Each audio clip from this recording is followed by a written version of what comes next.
The year was 1976, and Hollywood was rocked by a crime that would echo for decades. Sal Mineo, a name synonymous with raw talent and rebellious youth, was found brutally slain. 49 years later, the full, chilling truth of what happened. That night has finally begun to claw its way into the light, and it's far grimmer than anyone could have imagined.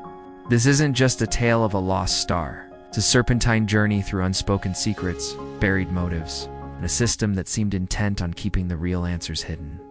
Born Salvatore Mineo Jr. in the Bronx, New York on January 10, 1939, Sal was a child prodigy.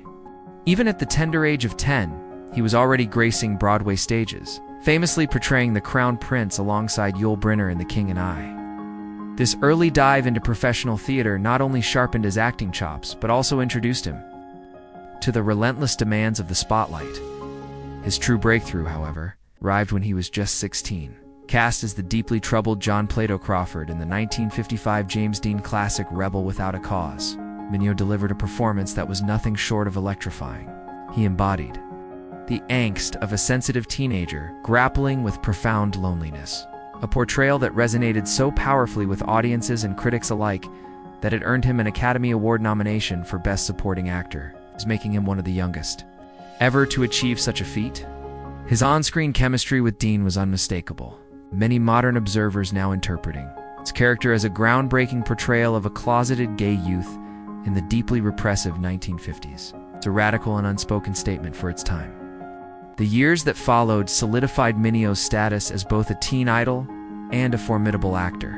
Hollywood repeatedly tapped into his intense emotional range, dark good looks, and brooding vulnerability.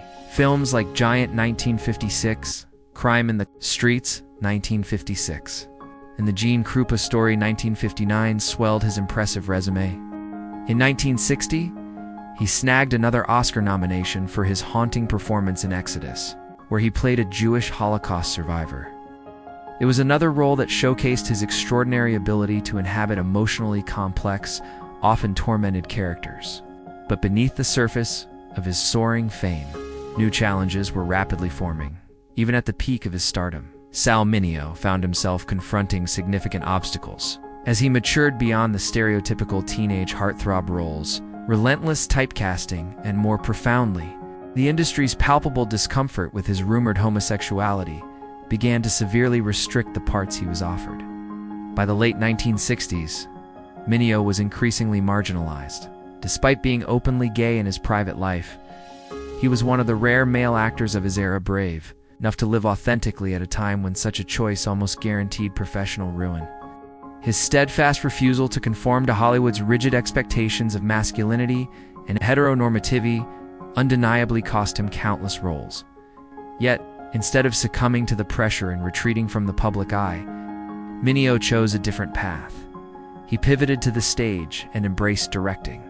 This bold move showcased his remarkable versatility and deep-seated resilience. He both appeared in and directed several acclaimed theatrical productions, notably the Los Angeles staging of Fortune and Men's Eyes, a controversial play that fearlessly tackled themes of sexuality and prison violence. This choice underscored Mineo's unwavering courage in confronting difficult, often taboo, subjects. By the early 1970s, Sal Mineo, once a youthful heartthrob and Oscar-nominated actor, embarked on a determined quest to reinvent himself as a serious artist, breaking free from the suffocating confines of Hollywood's typecasting. In a bold and unexpected move in December 1972, he plunged into the world of opera, taking on the role of stage director for The Medium, a haunting short opera composed by Giancarlo Menotti. This Detroit production marked a significant departure from Mineo's earlier mainstream film roles, giving him a powerful platform to express his artistic vision behind the scenes. He also powerfully embodied the mute, tormented servant Toby on stage, approaching the role with gravity and introspection, further highlighting his desire to challenge audiences and stretch far beyond his youthful image. Mineo's passion for dark, complex characters continued unabated.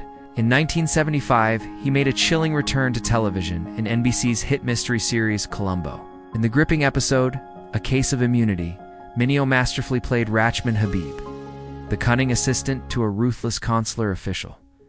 The episode, steeped in political intrigue, served as a potent reminder of Mineo's remarkable range and depth as a character actor.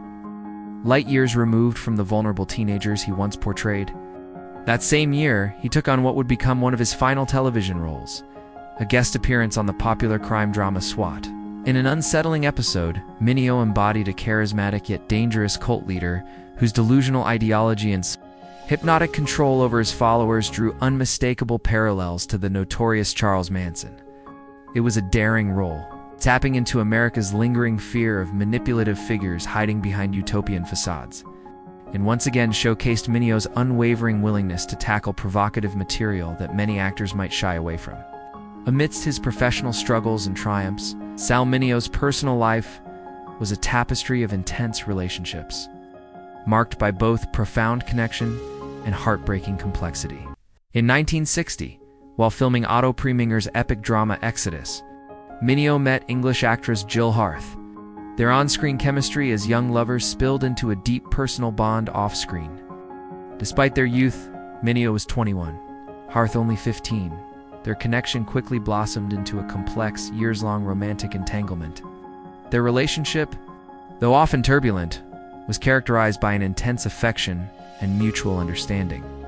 Likely forged in the demanding and isolating world of young Hollywood fame, their romance evolved into an on-again, off-again pattern.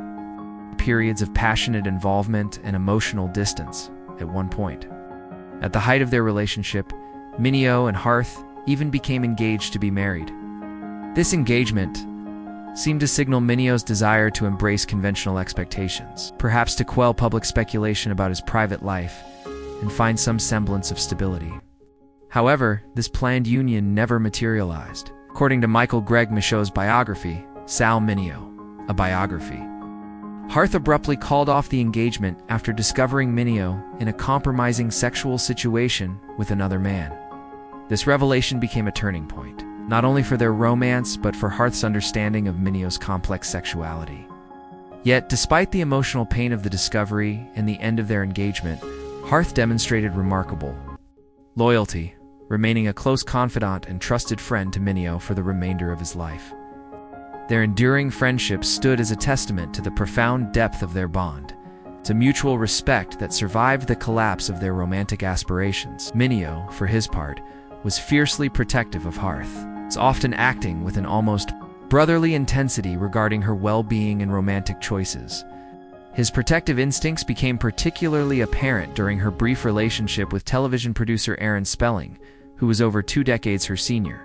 Mineo deeply disapproved of this pairing, believing it inappropriate due to the significant age gap and what he saw as a potential imbalance of power and experience. His concern escalated into an emotional and impulsive confrontation one evening at a private Beverly Hills nightclub. Upon seeing Harth with Spelling, Mineo reportedly lost control in a moment fueled by jealousy, concern, and a sense of betrayal. He confronted Spelling and punched him square in the face. Witnesses recalled Mineo shouting, "Do you know how old she is? What are you doing with her at your age? Stand." The incident laid bare the depths of his emotional investment in Harth's life, and perhaps his unresolved feelings for her. It also reflected Mineo's inner turmoil, caught between his love for Harth, his own unacknowledged or suppressed sexuality, and the immense pressure to maintain public appearances in a judgmental era. By the later years of his life, Mineo had come to embrace his identity more openly, at least within his personal circle. At the time of his tragic death in 1976, he was in a committed 6-year long-term relationship with actor and acting coach Courtney Burr III. Their partnership provided Mineo with emotional stability, creative companionship, and a quiet, private domestic life. Burr, also a respected figure in the acting world, offered Mineo a kind of support and understanding that had eluded him in many of his earlier relationships. While their relationship wasn't widely known publicly at the time, those close to Mineo regarded Burr as an integral part of his life. The love they shared was deeply meaningful to Mineo, standing in stark contrast to the years of romantic confusion and public scrutiny he had endured. Burr would later speak about Mineo with warmth and admiration, describing him as a deeply sensitive, generous, and complex man whose public persona never quite captured the fullness of his private soul.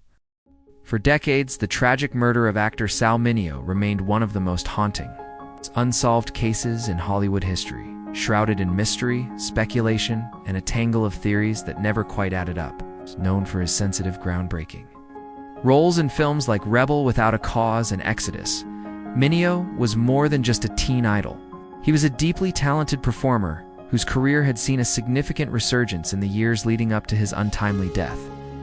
On the night of February 12, 1976, the 37-year-old actor was returning to his apartment in West Hollywood after a rehearsal for the play, P.S. Your Cat is Dead, in which he had just landed a lead role. As he stepped out of his car and walked toward his building, he was viciously attacked and fatally stabbed in the heart in a dark alleyway, mere feet from the safety of his own home. The sudden and brutal nature of the murder sent shockwaves through the entertainment industry and devastated his fans. Initial rumors abounded. Was it a mugging gone wrong?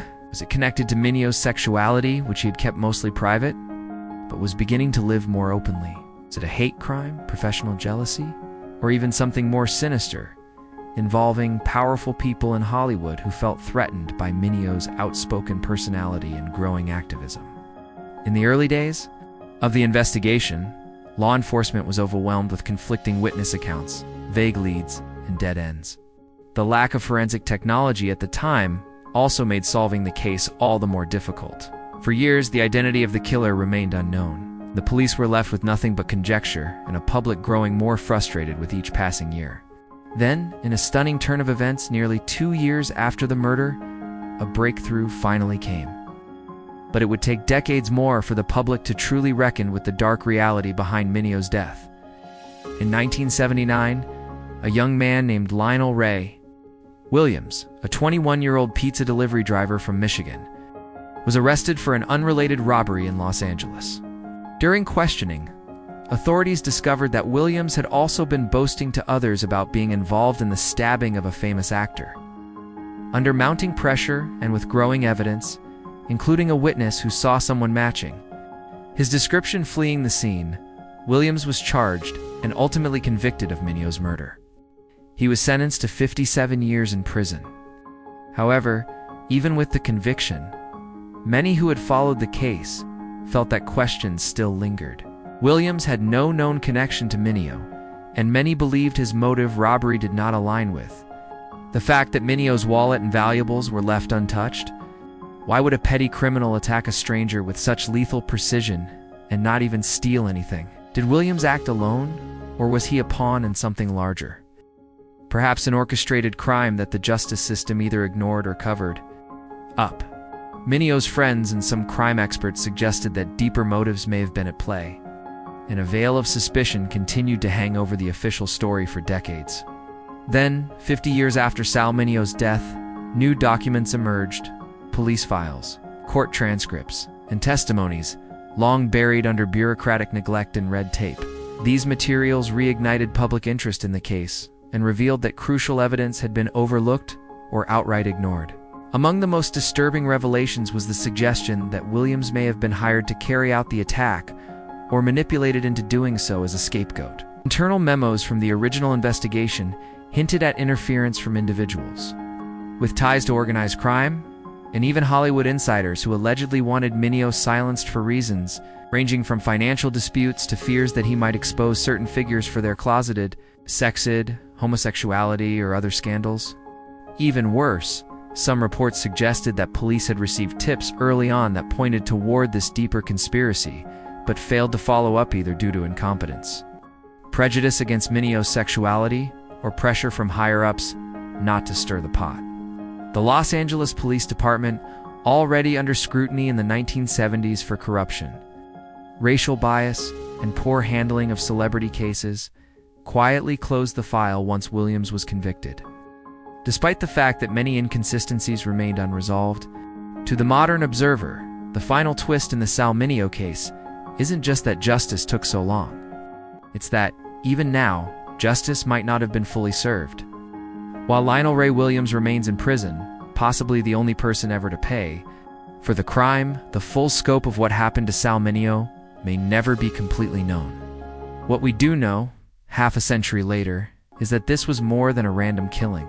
It was a tragedy fueled by fear, intolerance, negligence, and perhaps hidden agendas that ensured one of Hollywood's brightest stars was forever silenced under a shroud of ambiguity. The case of Sal Mineo remains not only a tale of loss, but a chilling reminder of how truth can be delayed, distorted, or buried altogether, and how the worst part of a mystery is often not the unanswered question, but the answers that were purposefully ignored.